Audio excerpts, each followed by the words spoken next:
Everyone knows the bottle, but do you know the story behind it? Welcome to Behind the Bottle by Celia Maestri, where the real stories of the tequila world are finally poured out. From bold beginnings to industry secrets, it's time for a deeper sip into the lives behind the spirits. Pour a glass, take a seat. The story's just getting good. Welcome to Behind the Bottle, Yeah, thank you. Tequila Tales. That's an honor to be here. Yes. What's your name? Chris Quintanilla, and I'm the CEO of Azul Imports, we are the brand owners of Tequila Azulejos, Celia and Chris Tequilas.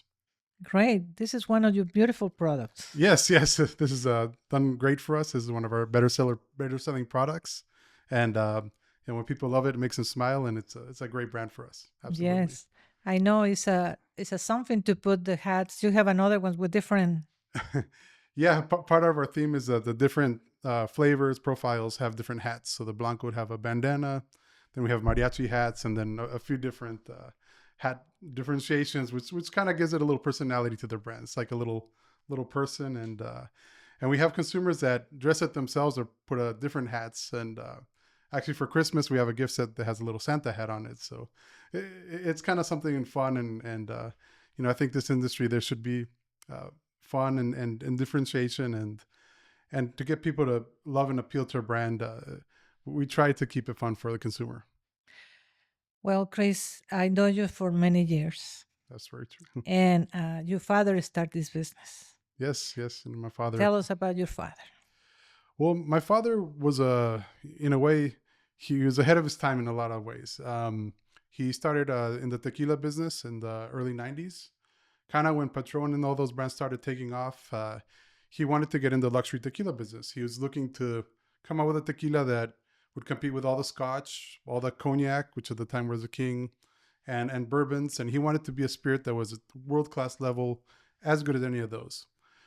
Back then, there were some good tequila brands, but internationally, tequila was seen as an inexpensive product.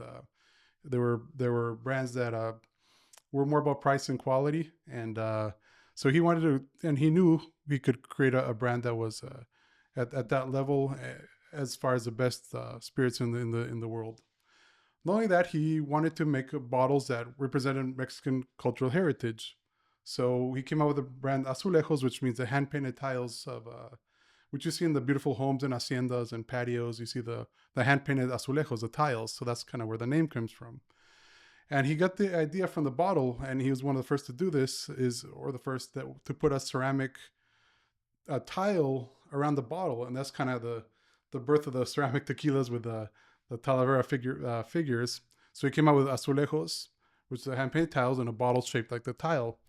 And that's really when he got the point of difference in notoriety is when he came out with a Talavera style bottle, and there was really nothing like it at the time, and he was ahead of his time because of the much higher price point, higher than really almost anything in the market.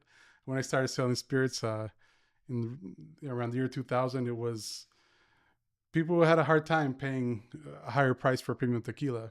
So he was ahead of the time in that. Nowadays, tequila can command a pretty nice retail price. So he really did see spirit as tequila as an elevated spirit. And in a lot of ways, he was an innovator, and he always fought to elevate the tequila in the world and in the eyes of the whole world. So Could you tell me about him, about as a father, as a friend? Yes. No, my father is a very unique individual. He had a great personality. He always was fun. He loved to tell jokes. He laughed at his own jokes a lot of times. Yes. but he was a very funny guy and almost contagious enthusiasm. He really is. I miss him a lot. He passed away in 2019, but he really brought a lot of life. He's a great father. He loved playing golf. He loved hanging out with the family, and he was very passionate with his business. I mean, he was definitely an entrepreneur, businessman through and through, and he was always thinking about the future. And he did. I mean, he built a great legacy with the brands, and he was the first to do a lot of things and an innovator. So I admire him a lot. And it was tough times in Mexico. There were a lot of ups and downs in the economy. much more than you see nowadays. And he was able to manage through with a great attitude and always innovate. And he was able to produce a product that's very unique and to this day supports the family. But we appreciate that he chooses to be Absolutely. his producer, and with him we develop a very very beautiful profiles, Hmm. which is what we enjoy to do. And he used to joke and go and have some tequilas with Michael, so they had some fun. Oh, yes. And Michael misses it Yeah. because it's about time, and I wanted to tell you about it. I don't know if I told you. Sure. One day uh, he called and say, "Hey, Michael, come and meet me here in this restaurant where we eat shrimp." Okay. That was in Amatitan by the road. Hmm. Okay. So then Michael saw how we had somebody at the distillery. So Michael was late. So your father said, he called me and said, "Well, Michael didn't come on time and I got to go somewhere else. So tell him we'll do it next time." Uh-huh. But by the time that your father called me, Michael was leaving the distillery. He's on his way. Huh? He was on his way, yes. But then, at the same time, when Michael was driving through the gate, um, the police, the police cars, Hmm. 1 and 2 and Oh, wow. 3, and so Michael said, "I have a doubt," and he was going to Oh, that direction. Amatitan. Huh. He was 8 minutes, 10 minutes away, but Okay. and he turned around and came back. So then, your father by that time left. Well, in between, the police went there because people have incidents and stop, and there was a balacera there, Oh, you wow. know, and several people died, including one girl, Okay. little Wow. girl. So your father was safe, my husband was safe, but it's something that Michael remembered very well, that Wow. somehow um, your father was, left on time and he Hmm. never got there, and Wow. things happen for a reason. Wow. No, I had not heard that story. Not from you, not from him. So wow. That's, Never he told you, I yeah, it gives guess. me like goosebumps, right? To know Yes. that. Wow. But this is something that, behind the bottle, Hmm. we encounter all the challenges that it takes Yes. to sometimes to become a brand owner of the Hmm. brand. He wanted to interact with Michael as he's not the owner of the brand. Michael was the producer. Hmm. He wanted to have a family time or a friend time, no? Yeah, like bonding and yeah. Exactly. But anyway, we had Wow. many stories Yeah. after that. Yeah. No. But he was very pleased to. He was a very spiritual. He was so funny, and the people at the distillery misses him because he used to just shop and random bring gifts, or Yes. when he had a new edition, Hmm. he was giving one bottle to every single employee. Yeah. So they missed him because he was very, very Yeah. giving. Yeah, yes, he definitely was very, very, very generous, and but his enthusiasm spread. Everybody just loved him. I mean, wherever he went, he could go to a restaurant that don't know anybody, and by the time he leaves in an hour, he made friends with all the staff, and he talked to everybody in the kitchen and this, and he just smiled and had a great personality, and Yeah, yeah, we definitely do miss him. yeah. So after your father passed away, your mother become um, in Yes, charge. yes. So obviously, so she inherited my father's portion. She was a teacher, Spanish teacher for 30 years. Sorry, English teacher in Mexico for 30 years. She was born in the United States. She moved to go to college in Mexico. She lived up north of Boston, so it was very cold most of the year. So she wanted to go somewhere warm. She applied to get a scholarship in the Universidad de las Americas. And she, at 18, did not know Spanish and decided to move to Mexico and did her career as a teacher. Eventually, she met my father, and well, they got married and everything. But but no, she's always been a very determined woman, and spent her most of her life teaching, right? So when my father passed, and she inherited the business, and it was definitely a transition for her, but A learning, learning, a lot of yes, a learning. lot of learning, without a doubt.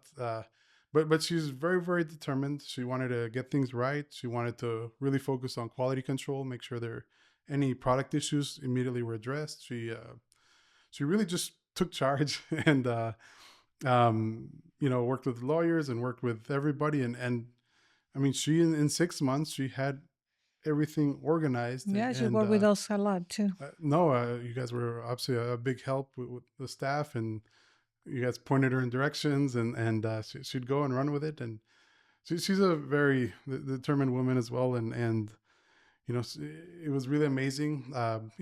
We'd talk almost on a daily basis, and she'd pick my brain, and kind of point in directions as well. But I mean, she gets all the credits. She in 6 months was able to wrap her brain around it, and in the company, and get quality control sorted out, move warehouses, and she just made it happen. Yes.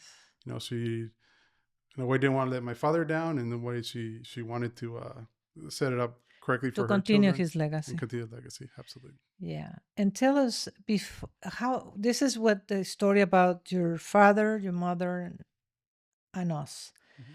But before that, or in between, you work for Mescor.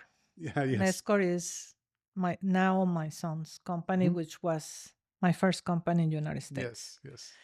Tell us Yeah. your experience about Mescor. Well, it actually goes way back, and it's the biggest part of my career, and where I learned everything I know. How Right. many years you were there? I was there 17 years at Mexcore. Wow, hmm 17. So my last year of college, I had a job, a retail job, and my father knew Eduardo. Eduardo's already importing Azulejos Tequila for the United States. I said, hey, do you need somebody maybe as a merchandiser? I lived in San Antonio. I went to the University of Texas in San Antonio. It was my last year there. Eduardo said, well, what do you want to pay him hourly? I told him what I made. Eduardo said, absolutely. I can give him a role 30, 40 hours a week, whatever he wants to work, and get started. This was in 2005. So so I go to liquor stores. I'd find the products that were Mexcore portfolio brands. I'd make sure they look great in the liquor store, make sure the pricing is correct, dust off the bottles, merchandise everything, get a little dirty, and see if they need any product. If they did, I'd send a message to the salesman, say, hey, this store has everything except these two cases. Can you put in an order for them? And kind of making friends with all the store managers and with all the people, and really learning the business. I graduated the next year with a degree in business management and marketing. I did pretty well in school, so immediately I started continuing with Mexcore, but as a full-time salesperson. So I had a little territory in San Antonio. We weren't a huge team at that point, so really any restaurant I wanted to go visit, any liquor store, I could just go in and open an account, offer my products, and really cut my teeth selling to anybody. So I'd cold calling, I'd knock on the door of the restaurant. Hey, who's the manager? I'm Chris. I work with Mexcore. We have some unique products. Well, a great Hispanic portfolio, great tequilas. How many brands did you guys carry then? Oh, back then. Brands, I mean, over 200 brands easily. Back and then. then each of them had 4 or 5 sizes and all that. So And after you're working for 17 years, how many brands Mescor used to sell? yeah, it grew 5 or 10 times at least. The other brands, obviously, we lose some, gain some, Like all that. 2,000 or so, no? Or Yeah, more, yeah, or yeah. more. Well I don't know. over, definitely items and brands, because on the wine you have multiple flavors, and on the sizes, so it gets kind of exponential, right? But a lot of products. But I learned wine, I learned sake, I learned beer, I learned tequila, I learned rum, aguardiente. The way but tell us about, people would like to know. That's why I call behind the bottle. Yes. The difficulties that you're going through to try. Let's focus on your brand. Sure. but I know it's many other brands. Of course. You have a little advantage because of the package. Mhm. But in general, how difficult is to introduce and sustain Mhm. a product into the market Well, I mean, in the United States? yes. I mean, it is one of the most competitive industries out there. It's very competitive. There's tequilas launched every day. There's there's a limited amount of retailers that buy the product, right? So the big brands obviously have the bigger budgets, the better relationships they have, and in the national marketing. So there's a big advantage there. They know how to drive consumers to the product and really create the trends that they want the consumers to buy. So there's a big advantage there. So as a smaller brand, you have to differentiate yourself. You have to have a point of difference, and you have to either be a value, which is really hard to do, but have why are you better than the big brands? What's your point of difference, and what is your story? How do you get people to fall in love with your brand? How do you get your people to emotionally connect to your brand, to where they're the ambassadors for it? So they like the story, they love the brand so much that they talk about it. They get all their friends to buy it. They get all every restaurant they go to. Hey, I love this brand. Please bring it in. I'll come more often. And post on their social media. So if you can get that personal connection with the end consumer, that's how the brand's built, and that's how you have to become different and get that passion of the product. There's many ways of doing that, organically, or you can spend a lot of money doing that, but you have to be different.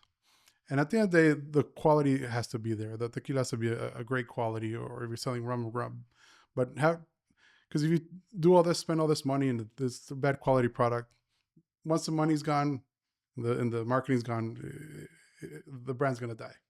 But if you have good quality and you consistently have a good story and able to tell that story, I mean, you can do well. It's a big enough market for everybody to survive and grow. And if you do things right and you're honest and you're not just dumping money, but building a brand, you're going to be successful. It takes a long time. It takes 5-10 years to get your name out there, and then you have to consistently do it. You back off 1 year, and then you're gonna have to. It's 2 forward, 1 down, 2 forward, 1 down. Yes. But we keep going, huh? Yes, as always, and you keep innovating as well. yes, You have a new portfolio, new innovation is key. Again, for our brands, we have some very unique looking bottles, and we appeal to collectors. People like giving our product as gifts, and when you see it, there's a story. And you think of the artisans making the bottle. You think of the people in the fields harvesting the agave, all the way through the distillation process, aging in the barrels, and all the people that touch your end product. And again, that's part of the story. But you see a bottle, there's hundreds of stories of people behind that bottle, in every way. Did they affect you that we do not only your brand and ours, that we do another one? Did it affect you to sell your brand? Well, look, the most important thing about a tequila manufacturer is a quality. The quality, you can't trade that or change that for anything. So the quality is being, in the glass. That is what you need from the manufacturer of tequila. You have to get the right profile, and it has to be consistent. And I can say that our product has been extremely consistent. You taste a bottle from 5 years ago, 10 years ago to now, perfectly consistent. I have not had any complaints on quality. And to the fact where I do a lot of trade shows all around the country. I did one in Berlin earlier this year.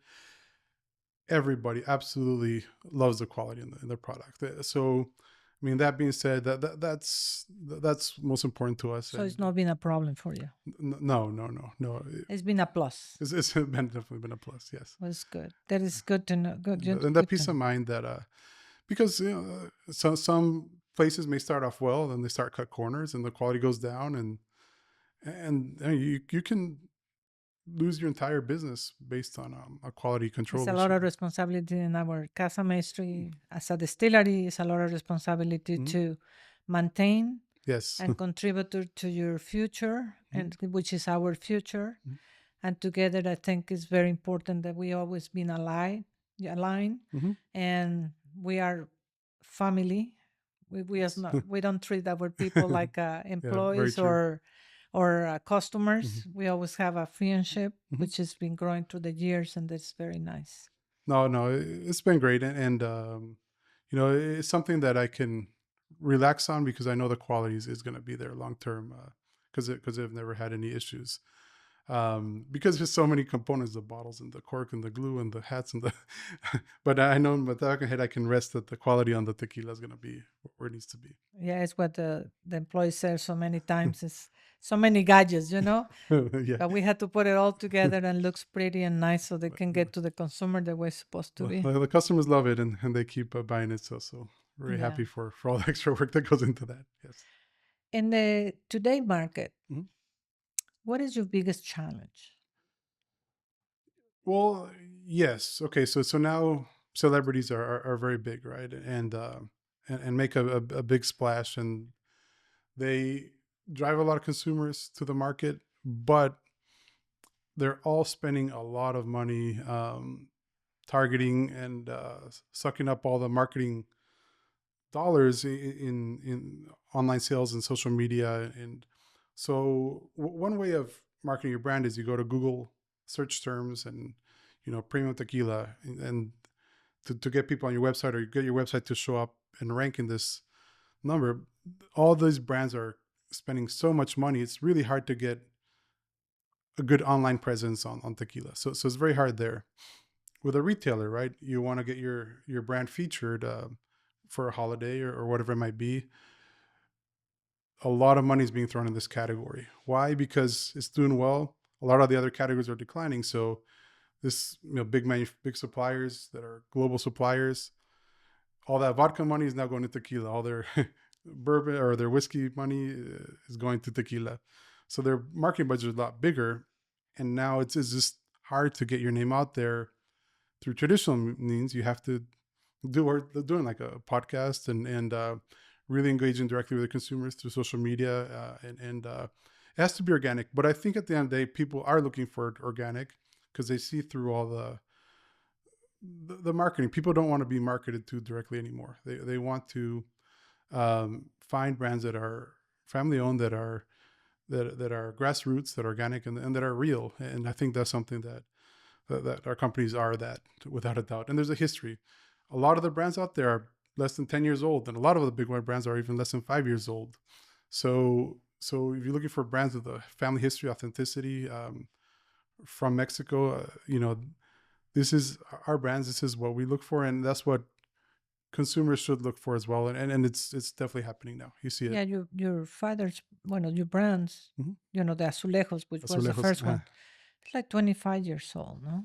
No, 30 years. 30 years. 31st year now. So Because he 1994. came when we opened. We were Mhm. friends and said, "Okay, I will move with you." And he Yeah. can, he Yes, came to yes. us. Yeah, But it's 30 years. Yeah. yes, Now. the brand's been out for 30 years.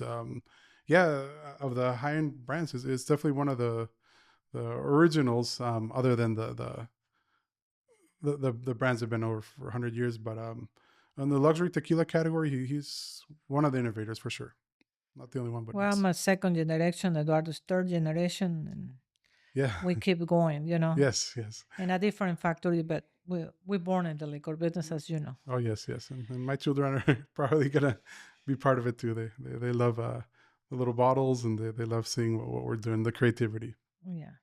Let me ask you another question. How your family becoming part of now that you're in charge of the brand? Hmm.